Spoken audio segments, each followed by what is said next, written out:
A fox knows many things, but a hedgehog knows one important thing. It's one important thing. It's one important thing. Welcome to the Morning Hedgehog podcast, where we explore the business ideas that shape your success. Here are your hosts, Ira Gardner and Glynns Thomas. Welcome, everyone, to the Morning Hedgehog. We are glad to have you with us here today. And today's episode, we're going to talk about business models. So my background is more in marketing and advertising, but Ira's is in business and how to run a business. And that's what he does. He teaches. So that's why I'm leading this today. And I have lots of questions for you, Ira, to learn more about what business models are all about. Sound good? Sounds great. Looking forward to the conversation. Okay, so I've heard a lot about business plans, but not necessarily business models, and I would love to learn some more about that. So what is the difference between a business plan and a business model? That's a great question because a lot of people start out thinking, I need a business plan, and you see so many articles about a business plan, and in fact, I have my original business plan from when I first started in business. And I'll tell you what the difference is primarily. A business plan is a form of external communication. It is something that is a surface level details in order to solicit investment. To go to a bank to try to get a loan, to get a business partner to join into your business. But it really is only dealing with your business at the surface level, whereas the business model is absolutely custom tailored to who you are, and it takes into consideration the elements of your income streams, the elements of your expenses, as well as your business processes. And that's probably one of the biggest areas that we want to talk about. In a business model, we not only are dealing with our business process, but we deal with the whole product development cycle. And your external business plan, those folks don't necessarily care about your product development process. They care about what is it and what are your sales projections. But the reality is, the business model goes in a lot more detail, as you'll see here in just a moment. I actually have a slide deck I'm going to share with us today to go over some of the concepts that we have with the business model. So it sounds like, as you bring up that slideshow, it sounds like your business model should come before your business plan. Like, you should understand what are the different business models out there and pick one, and then your plan comes out of that. Absolutely. And in fact, it's much easier to develop an external business plan after you've gone through and done all the work that's associated with the business model that I'll be outlining today. So what I'm going to do is I'm going to share my screen right now. And so here we are. We're going to be talking about business models. To begin with, though, I love this image of Buckminster Fuller. For those of you who may not be familiar with his name, he developed the geodesic dome. And what's interesting about Buckminster Fuller is in his life story, he had a moment of supreme depression, anxiety, and was contemplating suicide, and was living in Chicago and walking on the banks of the Lake Michigan when he realized something profound. And what he realized was this. He says, the universe doesn't owe me a living. I have to do something that benefits others. And I bring this up because so many of us get into photography because it's our passion that makes us happy. But that's a hobby. And in order to transform that into a career, we have to be thinking about, how do I bring my skills and talents to bear for the benefit of others? And I love this graphic because building a business model is complex. Running a career in photography in particular is very complex. There's so many skills and so many hats that we have to wear as small business owners and entrepreneurs that the business model helps us connect the dots, make some of those really important decisions, and gives us the structure for being successful. And then I always share this one as well. I have a friend of mine that I met in my very first job when I was 16 years old. We worked at a public library together, and every year he sends me a birthday card, and he saves a comic to put on the outside envelope. And this was one of the birthday cards I received that was so appropriate for this, which is that, it's about the journey. It's not about a destination. And so when we talk about a business model, we're really talking about developing the processes that will lead us to success. And going back to this diagram here, this photograph, is recognizing that there isn't a magic silver bullet. There isn't one thing that you do that will make you successful. It's the whole combination of who you are and the processes you've put in place and the support structures you've put in place around you that will lead you to your success. Any questions so far? It sounds complicated. But I know you're going to go into more specifics.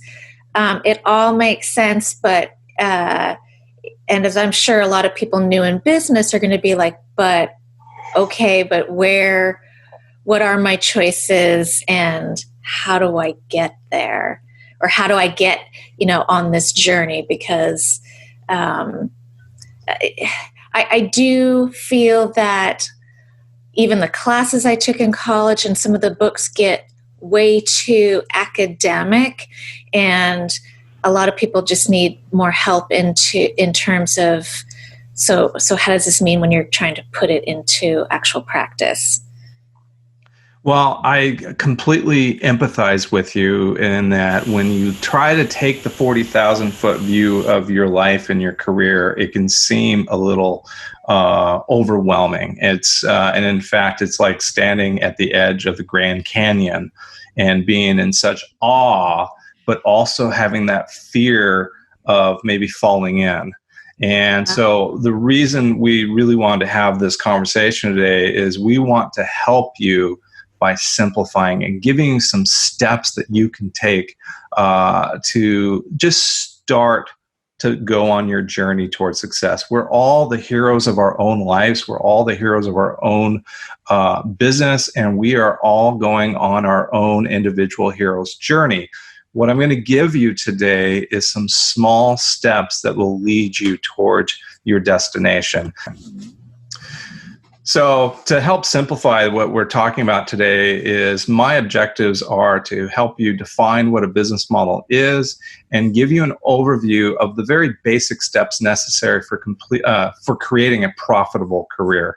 That's another thing that photographers, we love doing what we do. I would do it for free if I could. And unfortunately, I can't. I need to eat. I need to support my life. And so I have to be able to build a business model that's going to support me being able to help my customers and my clients with their needs. It has to be a benefit for them. So in his book, The New Thing, Michael Lewis refers to the phrase business model as a term of art. And like art itself, it's one of those things that many people feel they can recognize in their ways when they see it, but they can't quite define it. And so there's a little bit of mystery around this idea of a business model. But what's interesting about that is that the business model as a term just came into existence during the development of spreadsheet software. because with spreadsheets, we were able to put in algorithms and predict what was going to happen in the future based upon inputs.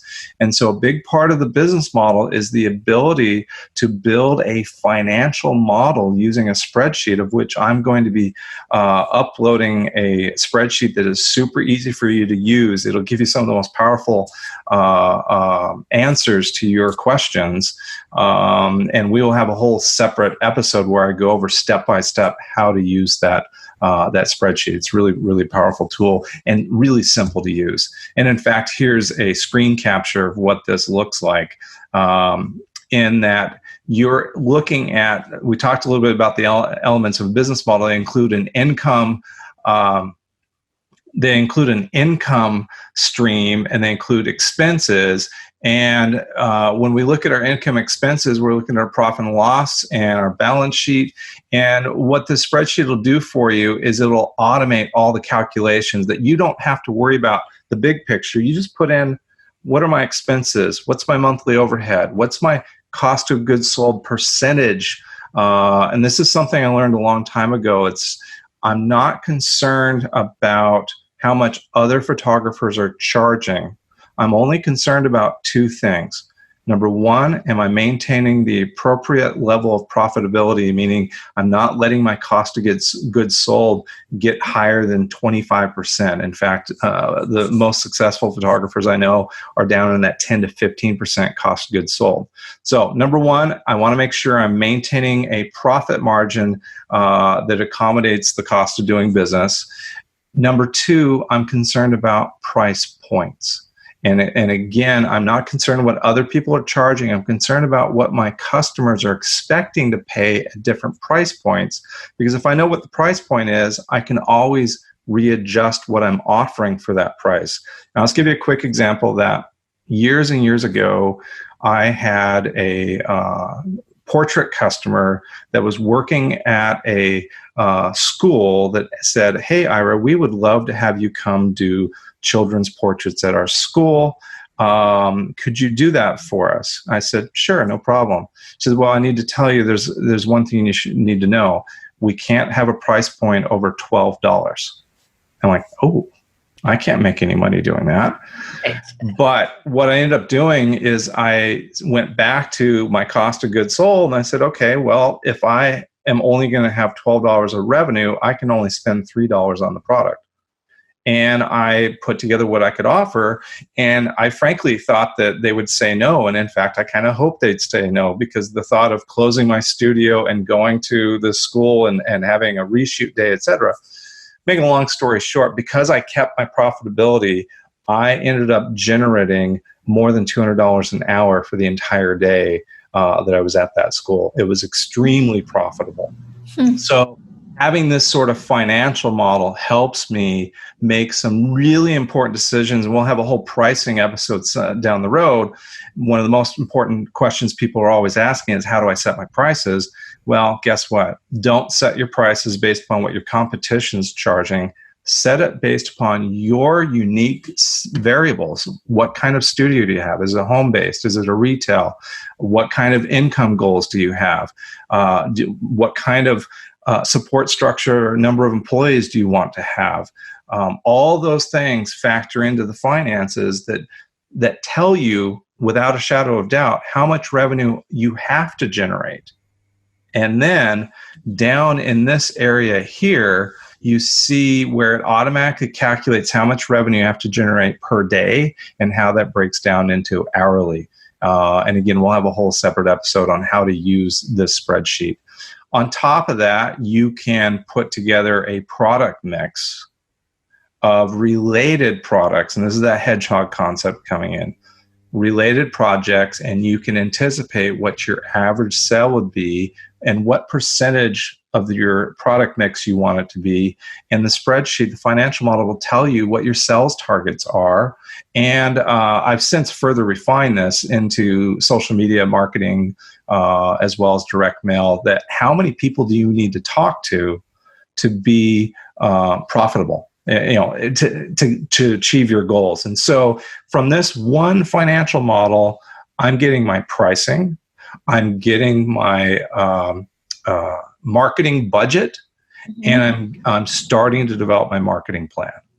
So it's and when you get this, you only have to fill in the yellow boxes. Everything else is automated. Oh, very good. I've seen some other ones similar to this, but I like how you've incorporated the day rate and the hourly rate and the product mix, because I usually see those on separate spreadsheets.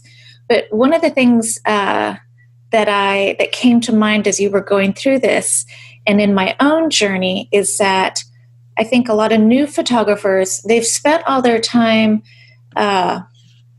I guess on the other side of the fence, seeing what are other people charging, and all of their experiences concern over, is it the right pricing for my customers? Here's what my customers are expecting. And I think that as you grow into your business and you learn more about business, you spend more time on that sheet, and the more time you spend there and understanding and working there, I think the better business person you become, because of what you were saying, that you need to understand your price points for your customers, and you need to understand how you're going to make money.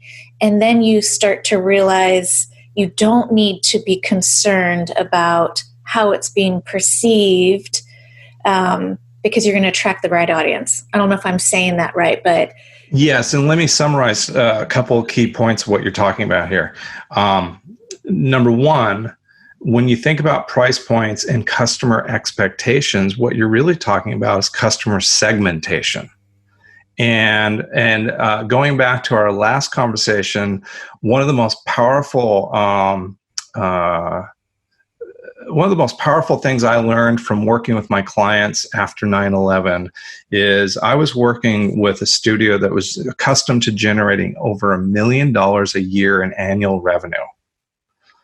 And I was talking to the owner, and for anonymity's sake, I never share the names of these because people trust me with their information. So please understand that. But what I will tell you in the concept that makes sense, and it's one of my biggest pieces of advice, is when I was talking to the owner, I said, "So how are you doing?" He says, "I've got this obligation to take care of my employees, and so we've had to figure out how to achieve those same sales quotas, those same sales goals, but we have to do it in a new way."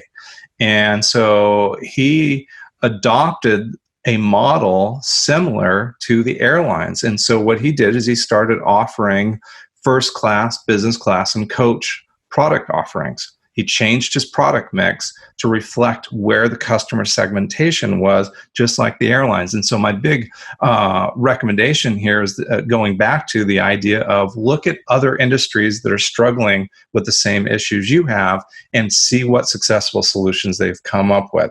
So the first summary is this idea of price points help me segment my customers.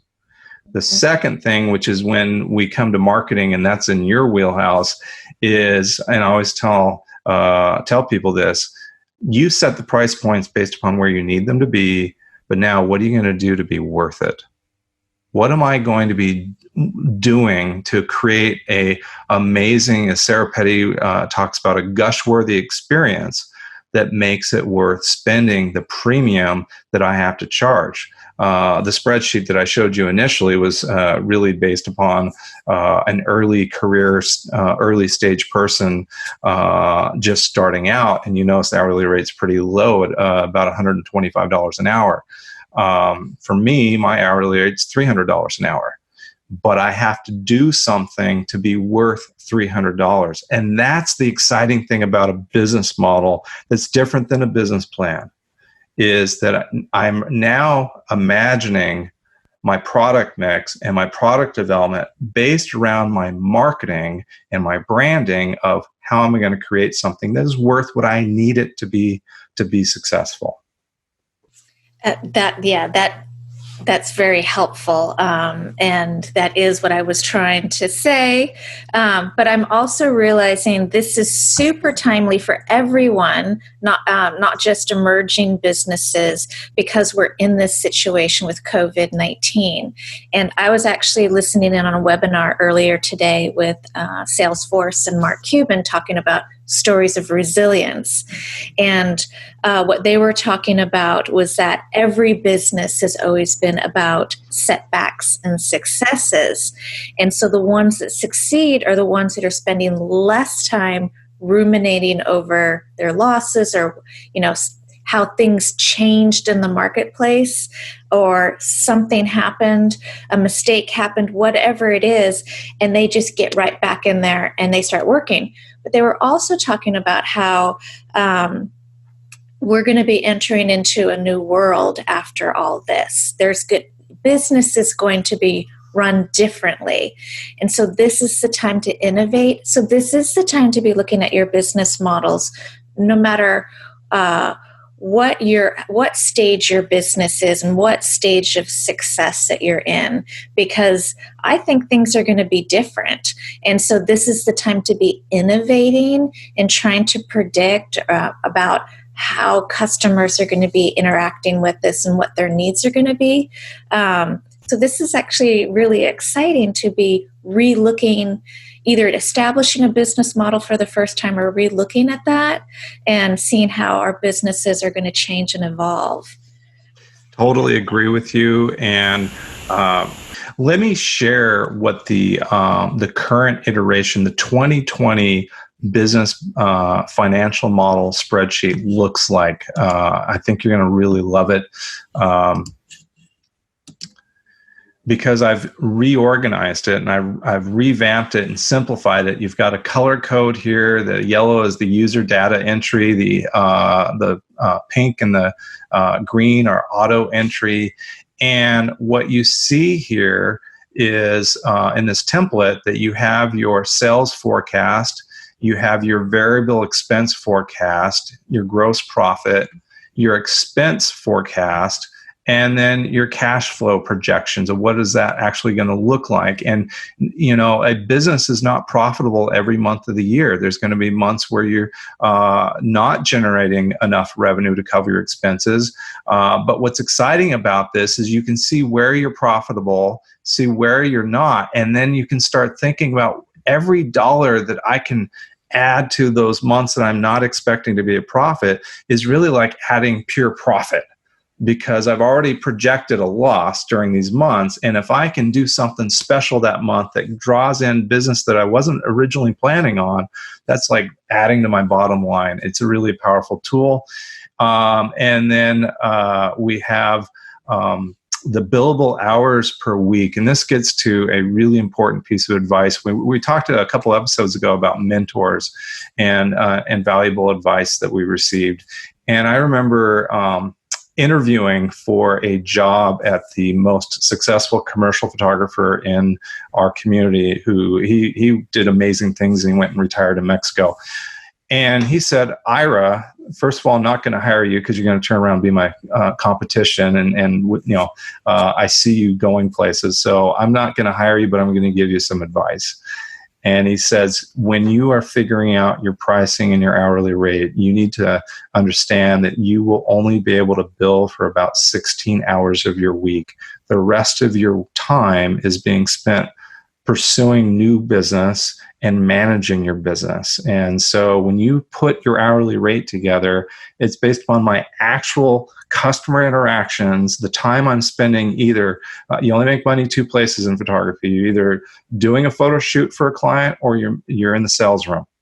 And so we figure out how many vacation weeks we want a year. It automatically calculates our annual billable hours, our day rate, our hourly rate, and our annual sales necessary to be successful. And what's really great about this spreadsheet is it is in complete alignment with real-world research done by PPA that looks at what are the incomes of successful retail studios in a storefront versus home-based businesses, and our figures line up perfectly with that. And then here we can go in and do a product mix of up to 5 products. I think you get beyond 5 products, you start getting distracted away from your primary mission. And so we just kind of try to focus it a little bit. And then you can experiment. I can change this number and change a percentage of business here and increase it there. And the numbers will automatically update and tell me what my conversion rate needs to be for direct mail, for email, what my monthly budget would be for advertising. And it's just I've put together templates for, here's a portrait business, here's a commercial photography business, here's a fine art business. And then on top of it, I've put together a depreciation schedule where we put in all of our equipment and how much we have and its lifespan. And we have to factor in replenishing the coffers to replace that equipment as it ages and wears out. This is amazing. This is what I get excited about this because it's so empowering. When really you know, is. So, and I've tried to make it in a very easy basically what I tried to do is create a dashboard. One screen gives me almost all the information I need. And so we will go into a lot more detail about pricing. We'll go into a lot more detail about key performance indicators. This is just kind of the get our feet wet. What is it? And a big part of a business model is the financial model that impacts our marketing, our branding. It impacts our product mix and our product development. I think it's important we start there. All right, well, let's go ahead and get back to my slide deck. And I'm thinking about those really new into photography are going to look at that and just be completely overwhelmed. But over time, I've seen several of those now, and so I just want to encourage everyone, it's going to make sense. You just have to spend some time with it. It will definitely make sense. And as you see these different ways that people do it, you'll be able to relate to those and appreciate. I can certainly appreciate how much work went into that and how helpful that's going to be. Thank you. We're here for you. We're going to be putting together some workshops and some Facebook private groups where we can all help each other. And I think it's important to go back to this idea that for many of us, the financial side of the business is like a foreign language. And the best way, I should say, of learning a foreign language is just to dive in and immerse yourself. And so in advertising, they talk about you have to hear a message 7 times before you'll make a decision. And if this is your first time looking at this kind of financial model and thinking about your business model, don't feel bad that it doesn't all click. It's going to take multiple times. I've been working at this for over 30 years. And I can tell you that it's not something that you should be expecting that it's just going to go, oh, that's easy. No, it is that journey that we're all on. And we just want to help you by, as I've said before, we're going to help you by giving you the set of questions that you provide the unique answers that fit you best. So here I have broken down really what the 3 key categories of a business model are. And the first one is the revenue model, where we looked at those product mix, price points, and gross profit. The expense model, where we look at our fixed expenses, which is really tied to what are my goals? What is the lifestyle that I want to lead? Do I want to work in a retail studio? Do I want to be in a home-based business? Do I want to be in a shared co-working space and travel all over the country doing freelance projects remotely? The sky's the limit. We have the ability to connect with our target market all over the world. So those fixed expenses are not really fixed expenses. They're really our dreams and our goals and our personal desires of what does our lifestyle look like, and then figuring out what do we have to do to be worth the revenue it's going to take to support that. Does that make sense? Mm-hmm. And then we look at our cost of goods sold, which is our variable expenses that are going to be based upon the products and services we provide. What do we, for example, for me, when I'm photographing a wedding, it's kind of funny. I didn't advertise a wedding for years, and then my son, of all things, talked me into doing a wedding a couple of years ago now, and I had so much fun. I'm like, you know what? This is kind of fun. So I've been getting people soliciting and asking for weddings from me, and yet it's not something I've focused on for many, many years. But every wedding, I buy a new set of SD cards for my cameras, because that becomes one of the 3 archives I make of that event. And so that's a whole nother issue. But anyway, those are variable expenses, cost of goods sold. And then the third area, and this is what goes so much further than a business plan, is we look at our business processes.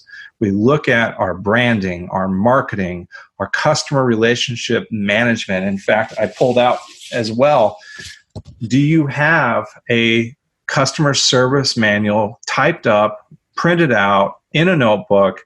Is it something that you can hand off to an employee and empower that employee to be the best representative of your company to deal with customer service? Or if you don't have any employees, do you have it written so that when you're faced with the adversity of a customer complaint, that you are responding rather than reacting to that complaint? And so our customer relationship management is a set of decisions and strategies we put in place before we ever have our first customer. And then product development, our contracts, and then our key performance indicators. How do we keep score to know whether or not we're heading in the right direction? What are that might be our accounts receivable in terms of, is there enough cash flow happening? Our financial reports. It could be our social media key performance indicators of engagement and new likes and any number of things. And so every one of us needs to build this business model. It gives us a dashboard and some insight to know, are we headed in the right direction? This is a graphic that kind of visualizes what this looks like, and I will post a link. This is the Canvas business model, which is a great resource, and I'll share a link in the show notes today for us.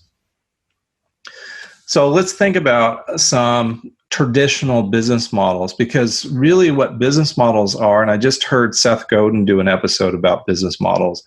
Business models are the set of rules that the customer and the business owner live by. And for the business owner, it means it's the set of rules that I make decisions based upon. I decide what my service level is going to be ahead of time. It becomes the compass that guides me in every decision I make, because the most important words that every business owner needs to know is the word no. I don't do that because it doesn't fit into my model. And we talked about it before. It's very easy to get overwhelmed with all these opportunities, but we only have so much time to put into our business. And so the business model creates a set of rules for us to decide which activities are worthwhile and which ones we need to pass on. So the classic is the direct sales model, where we just sell directly from a retail location. It's a brick and mortar store type of situation.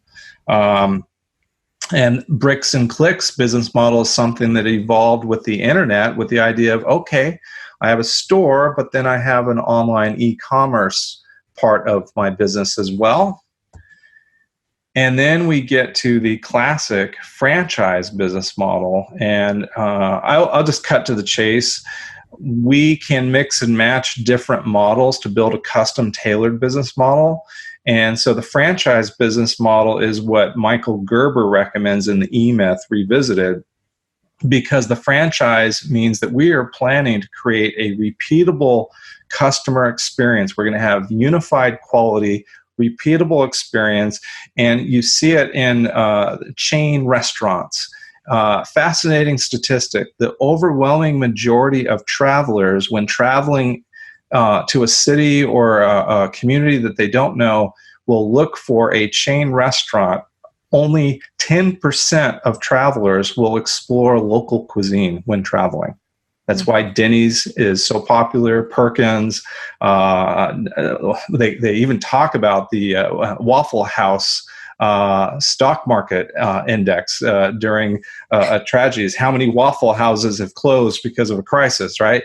This is because the confused mind says no, and we're looking for comfort. And so the franchise model is about creating this unified experience that you take your customer through, providing a particular quality level of product.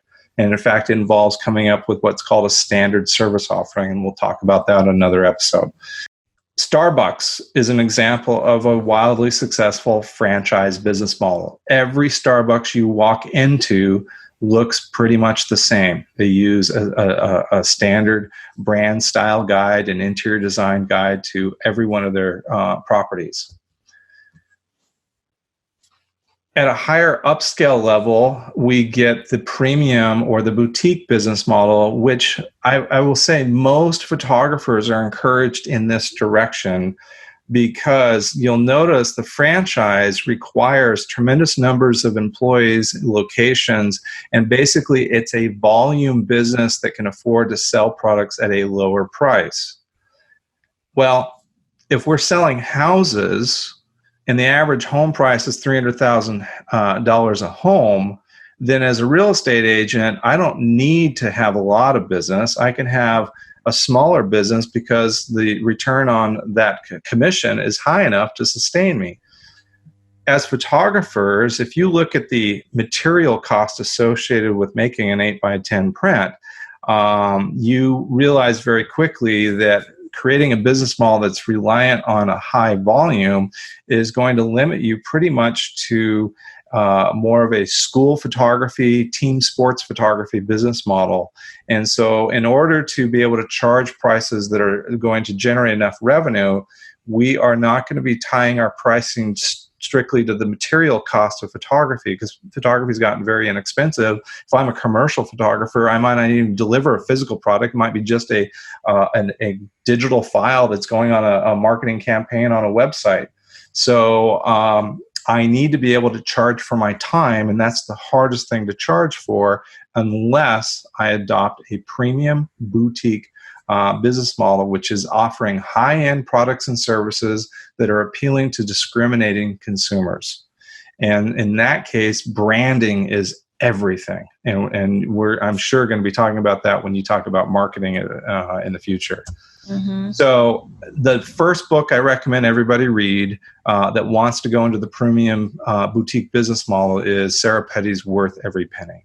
Her story is a remarkable one, leaving Fortune 500 advertising company that worked with Fortune 500 companies, worked in the ad agency world, and started a children's portrait studio business, but started it with the full knowledge of what a premium brand looks like. There are lots of different business models. Here's an incomplete list, but what's really fun is as you start watching advertisings for products, start thinking about what is the business model. For example, Netflix is a subscription business model. Many of the shave clubs are based upon a subscription model. Heck, the ink in your printer costs more than the printer per gallon. So they sell you the printer cheap, but you're on a subscription model for the ink. So every time you look at advertising, start thinking about what's that company's business model? What's their, how are they structured? And it'll start to make more sense to you. It's a lot of fun. Mm-hmm. So the recommendation that I have from my over 30 years of working with photographers and doing business consulting work is that for photography, it's a combination of a luxury boutique business model that has a standardized service offering of a franchise. You get the best of both worlds. You get consistency. You get a customer that is satisfied, will be satisfied.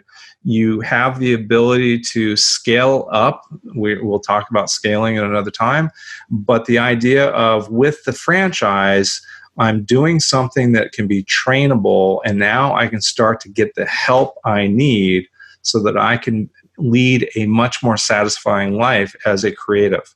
And so the franchise model gives me stability, consistency, high quality standards. It makes it teachable and trainable.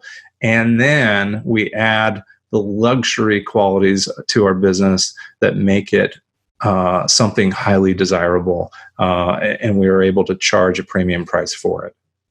Love it. All right, let's move on. We've got a little bit further to go today. One of the things about luxury brands I want to encourage us, and right now this is a very appropriate thing to remember us. Luxury brands thrive during a recession. When people tighten their budgets, they are more likely to invest in something that they see as high value and high quality and very lasting. And so this actually is a really good time to focus on developing a luxury brand in your career. Here's some logos, and when we get to branding and marketing, we'll be able to talk about the subconscious impact of brand archetypes and how that gets portrayed in typefaces and line quality. But you can just kind of get a sense for these are companies that have stayed with it through thick and thin and will continue to be there in the future.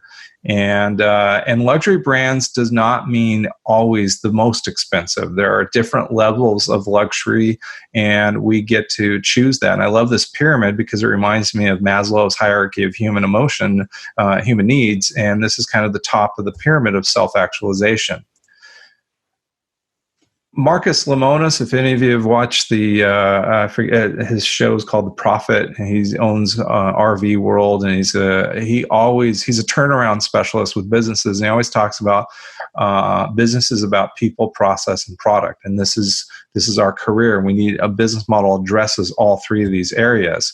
You have your expertise, you have your customer service and your business processes, and then you have your art commoditized. And we're photographers, we're artists.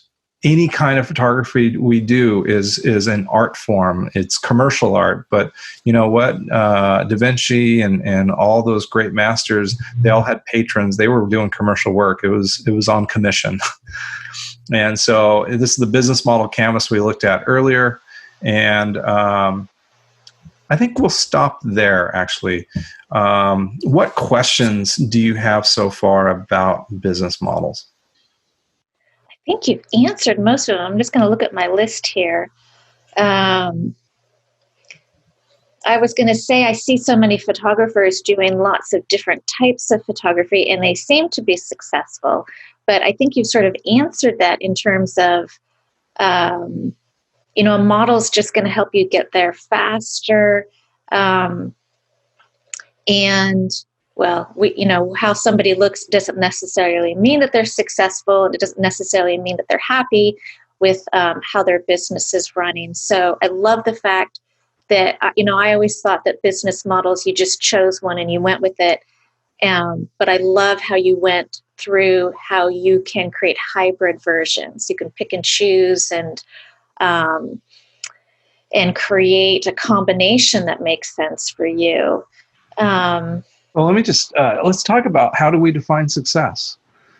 And I think one of the most important parts of this business model is you're defining success a number of ways.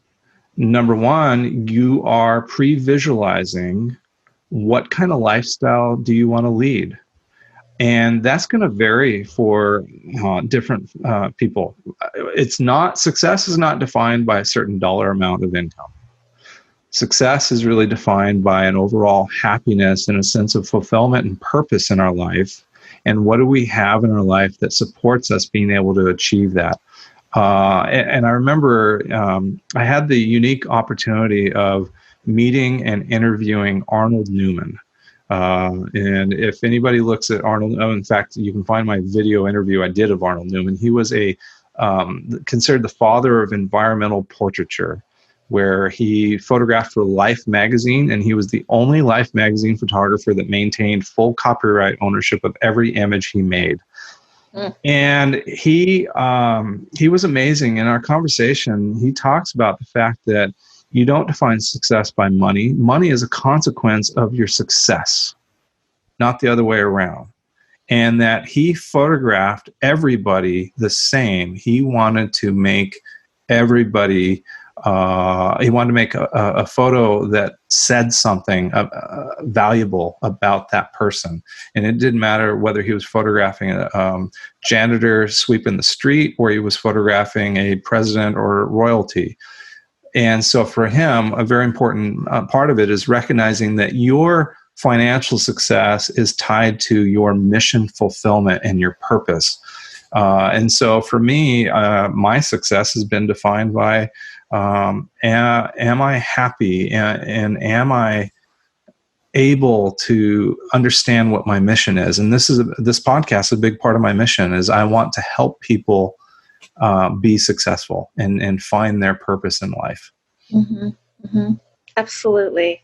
It is so easy to just be focusing on the money.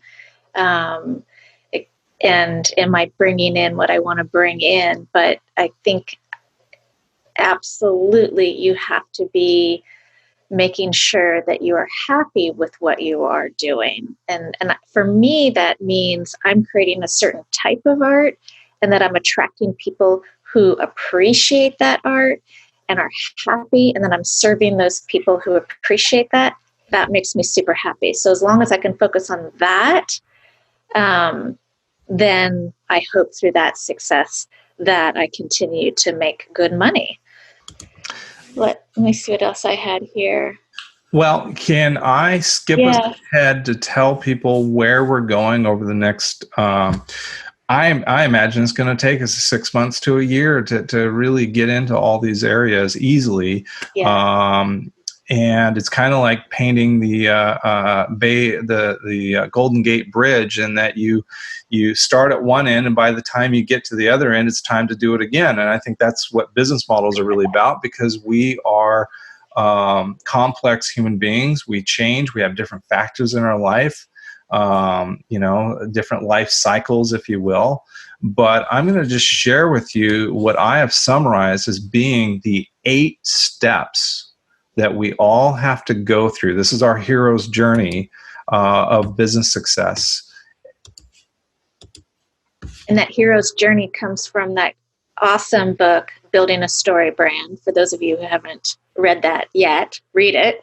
It's great. And even before that, it comes from Joseph Campbell. Right. If you're a Star Wars fan, yes. And even before that, it comes from Carl Jung and the idea of the subconscious. And it's just such a powerful, and I love people like Donald Miller that are really bringing that into our day-to-day life on a regular basis.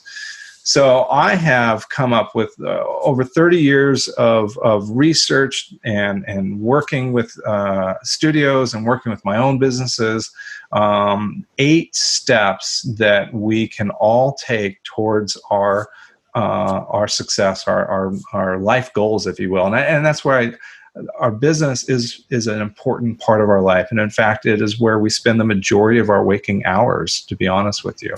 So our first step is going to be talking about a vision statement where we set those lifestyle goals. We look at our resume of life experiences and draw upon what are the strengths, what are my unique skill sets I've developed over time.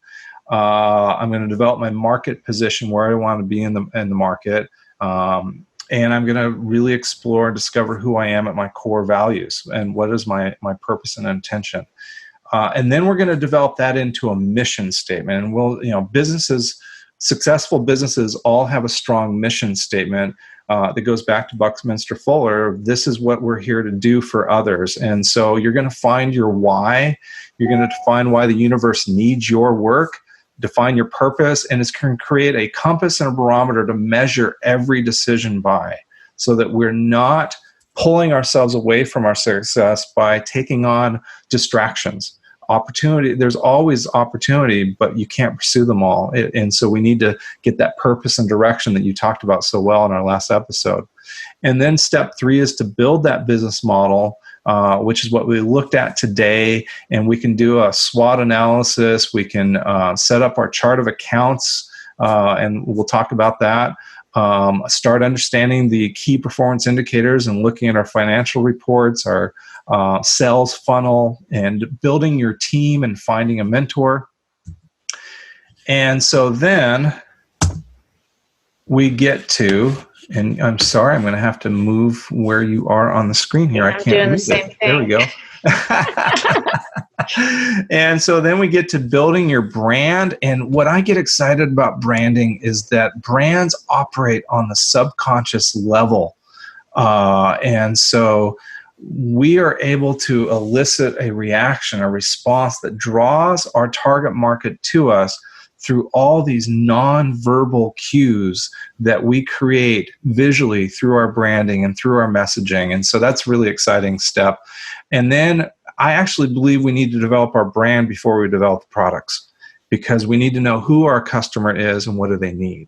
And so then we'll go into product development, and then we develop the processes that will ensure the consistent quality and the consistent customer unique experience of that brand, and how we're going to plan out how we're going to surprise them and how we're going to over deliver to our customers so that they refer us to other people that they know. And then the difference between branding and marketing and advertising is the branding has to come first, and then we design all the marketing and advertising for the external communication to the world, saying, we're here, we're ready for you. And that's a whole, we could spend a year on that. And then finally, it's about putting all of it into practice and execution. And one of the things we do is we build an activity calendar, and we build our work week so that we know when we're taking time to do each of these things. And so as we come to the end of this, I want to encourage everybody to, I want to reiterate the less is more theme, and I want to tell you that taking time to get away. Now we're in this shelter in place right now, but as soon as it's over, take that time to get away from your business, get away from your home, and give yourself a retreat to go take that 40,000 foot view of your life, so that you can set those goals, and so that you can start to build this business model. And I will tell you that in my career, my greatest success has always come when I found the time to get out of town every 4 to 6 weeks, because I just come back completely refreshed, re-energized, and when I'm away, I come back with a fresh set of eyes to see what am I doing right and what needs to be fixed and what needs to be changed. Mm-hmm. Absolutely. So what do you think? Does it seem like a reasonable number of steps? Yes. It's overwhelming, to be honest, but that the fact that we're going to go through these piece by piece, I'm actually really excited. I mean, I see areas that I'm already doing, but I also see some areas in here that I've not been focusing on. So personally, I'm pretty excited to go through this piece by piece and see where I can be improving my business, and then absolutely helping everybody out there watching improve their business too. Well, I'm excited. I'm glad we're here. I'm glad we're doing this. And I just can't wait to see where it comes. And please send us your questions, send us your comments. Take a look at our website. We'll add more information to the show notes. We'll add resources. You can download my spreadsheet. And we just really look forward to growing this with you. Yes, absolutely. Thank you for listening to the Morning Hedgehog podcast. For show notes and more information, please visit us at www.themorninghedgehog.com.